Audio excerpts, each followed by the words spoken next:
everybody. This is Mrs. Woram. Welcome to my classroom. So, friends, we are reading the story, Toby's Story, and I do have permission from Scholastic to be reading this out loud to you. Thanks, Scholastic. So, we are currently on chapter 5. The last time we read, we learned that poor Toby's feeling very lonely at night and he's kind of confused, like, who is his family after all? So we're going to continue reading where we left off. Please listen carefully to those descriptive words that are used throughout the story. In the morning, I found out that I've been right. People did get upset about the blood on my bed. Patsy cried out in worry when she came to see me and called to the other people, and they clustered around. Someone took my bed away to be washed, and Patsy wrapped long white bandages around my front feet. Fran came and watched too.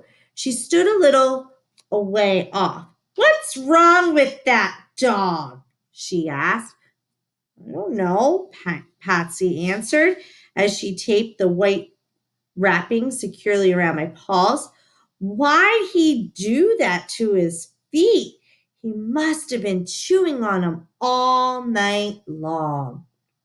Fran had made like a in her throat.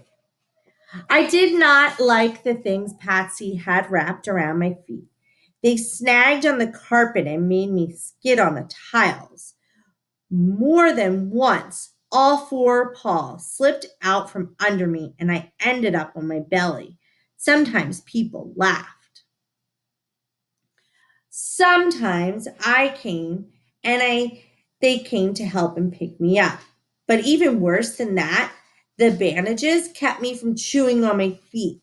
My pads itched and itched and itched inside the wrappings, but I could not get to them. It was so frustrating that I limped back to the little room where I slept at night. My bed was back where it belonged, but it did not smell right. It was like a harsh, soapy smell. I didn't like it at all. I rolled and I squirmed, trying to fix the problem, and then I lay down and put my effort into those pesky things to get them off my feet. People kept coming in to look at me. "No, Toby," they'd say. "Leave the bandages alone, Toby." Sometimes they would try to pull my mouth away from my feet. I licked their hands to show them that I liked them, but I was busy. I had a job to do. "Oh, Toby, don't," Mona cried when she came into the room. "You'll make it worse." "Poor thing." "Mom, what's wrong with him?" "I don't know," Patsy said from the doorway, "but I got him an appointment at the vet this afternoon. We'll figure it out, honey." Oh, I hope they do. I hope the doctor figures it out. Mona filled up the food and the water dishes, but I was not very interested. I wanted to get to my feet so I could bite them and stop the itching. Mona sat down next to me and said my name a lot. "Oh, Toby. Oh, Toby," she murmured. I gave her as much attention as I could spare. I could tell she was unhappy too. Maybe her feet itched and ached like mine did. That afternoon, Mona picked me up and carried me to the car. She sat in the back seat with me. Patsy drove just like the time they had to come get me and take me away from the ranch to my new house. We were going to a different home now. I wasn't sure how I felt about that idea. It was always great to meet new people and discover new smells, but I had missed Tyler and Granddad and some of the other people. I couldn't give it much thought, though. Tired from no sleep all night, and I'm tired of my feet burning inside these bandages. And with these long sighs, I lay down on Mona's lap. "Oh, Mom," she said, and her voice vibrated with anxiety. "Something's really wrong." "I know, honey," Patsy said from the front seat. "I know." I did not like the new place they took me to. It smelled like harsh chemicals, cleanness, fear. A lot of dogs had been here. They had not liked it at all. Mona carried me to a small room with a metal table in the middle of it. I was so tired and discouraged that I lay down flat on my tabletop, even though it was hard and cold. It didn't feel good on my paws, though. I tugged on the strip of bandage with my feet, almost got it undone. And after a little while, a man with a white coat came in the room and he talked to Patsy, and then he came over to me. "Let's see what's wrong, boy," he said. His scent was very strange. I could smell that he petted a lot of other dogs before me, and most of them had been scared. A clean chemical odor clung to his clothes instead of something comforting, like dirt. But he talked to me kindly with his hands gently, so I wagged the tip of my tail a little. He seemed to understand what the problem was because the first thing he did was take the bandages off my feet. Wonderful! My paws were so sore, though. That moment I started nibbling on them. I yipped with pain.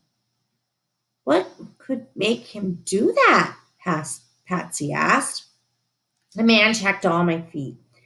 I followed his hands with my nose and tongue. "Well, I'll have to do some blood work to be sure," he said, "but I have an idea. I think Toby may have a gluten allergy." "Dogs get that?" Patsy asked, surprised. "It's rare, but it does happen," the man answered. "It can cause itchy skin, especially on the paws, just like you're seeing here. Ever since this little guy started eating dog food instead of nursing, he probably hasn't been feeling well." "Oh no," Patsy said. "I had no idea." "There was no real way you could have been able to tell," the man told her. "It's a tricky thing to diagnose. Let me wrap Toby's paws back up so he won't make them worse, and then I'll get a blood sample." Turned out the man had not understand at all how to help me because he wrapped my paws back up in more of that frustrating bandage. And then he poked me with a thin, sharp stick. I yipped from the pain and confusion. Why is he doing this to me? "Oh, poor Toby," Mona said. And she picked me up and held me as soon as the man let go. Patsy had to do more talking with the man and some other people. People seem to like doing that a lot. Instead of more interesting things like running and smelling and chasing or chewing. But Mona held me and cuddled me gently, which made me feel a little better. Not much, though. Finally, we got into the car again. Mona held on to me on her lap and some more with my teeth into the bandage, and I yanked. "I just feel so bad," she said. "We should have realized something was wrong with him. All this time he's been so unhappy." I'll let go of the bandage and look up at her. Drops of water were sliding down her cheeks. I squirmed around so I could reach her face and lick the water off her chin. It tasted salty and sad. Mona was sad. I felt sorry for her. I knew how it felt to be sad. I licked her some more and leaned against her, tucking my head under her chin, just like my mother, Sadie, had comforted me with a touch once. I tried to comfort Mona. "Oh, Toby, you're so sweet," she said. "That's so wonderful about dogs," her mother said. The car stopped and Patsy reached an arm back to stroke my head. "His allergies were awful, but he doesn't hold any kind of grudge, does he? He's trying to tell you not to feel bad. He's forgiven us already. Wouldn't the world be a better place if people forgave each other as easily as dogs do?" Over the next few days, Mona spent a lot of time with me. Patsy did too. They talked to me and petted me, which I liked very much. What I did not like was the way they kept fixing the tape on the bandages. Whenever I finally managed to get it loose, I could tell that they were trying to help me, but they just didn't understand what I needed was to get those bandages off. Mona started putting a different kind of food in my bowl, too, which is even tastier than the last. She talked to me while I ate and said, "Good boy, Toby. This will help." She'd say, "That's right. You'll be better soon." Even though Mona and Patsy didn't understand about the bandages, my feet weren't bothering me as much as they used to. They still itched at night, but less and less during the day. Even with the feet wrapped up, I felt good enough to make my way around my home visiting my friends. A few days later, my visit to the strange man who had poked me with a sharp stick was going about my business, getting petted, licking hands, sniffing shoes, when I spotted Tyler and Granddad at the end of the long hallway. My new friends! It felt like a long time since I'd seen them. My feet were feeling practically good that morning, so I broke into her and ran. It was not easy to run down the tiled hallway on my bandaged feet. My back feet slipped out from behind me, and I ended up flopping on my belly. Whoops. I would get up and shake it off and try it again with a slower start. That worked better. Soon I was trotting. That was good. I felt ready to run. So, do you think the new food is helping Toby? Do you think the itch is starting to stop? "Here comes Toby," Tyler called out. "He's not far away now." I wanted to see him so much. Eagerly, I put on the speed. I was running. It was working. "Good boy," Granddad said, and he was leaning on that metal cage, chuckling. I aimed myself at Toby's white sneakers and braced myself to stop, but it didn't work quite as I expected. The bandages were slippery. I could not use my claws for grip. I skidded right into Tyler's feet, and my whole body ended up piled on his shoes. But I was so glad to see him that I didn't mind at all, especially when he sat down on the floor and petted me all over as I wagged and wiggled with happiness. "Boy, he's full of energy today, huh?" Tyler said as he licked my chin. Mona said his feet were getting better. "Here, Toby, want to taste something?"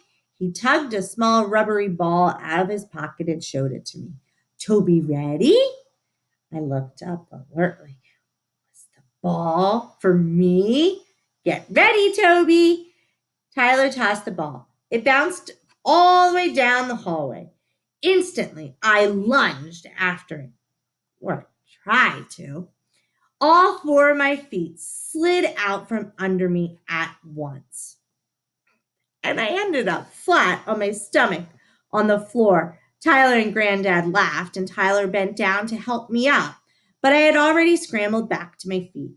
That ball was getting away from me. With my feet skidding at every step, I managed to get up a good amount of speed.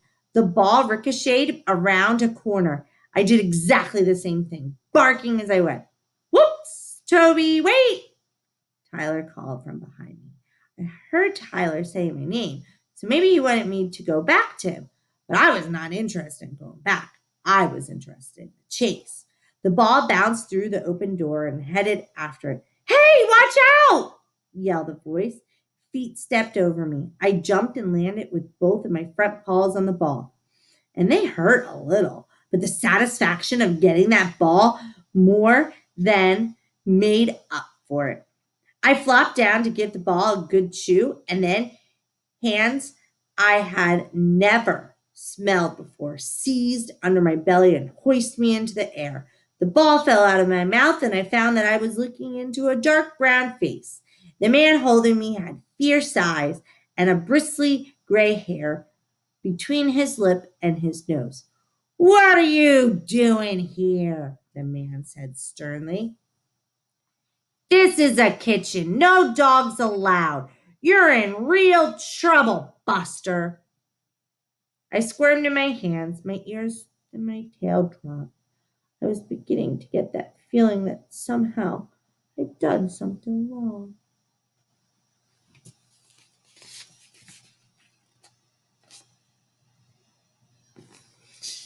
All right, third grade. That concludes today's story of Toby's story.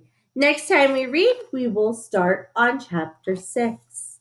I wonder what's going to happen. Is it going to be too much for this nursing home now that his feet are feeling better? Is he going to be spunky?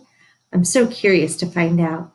All right, tune in next time. Bye-bye.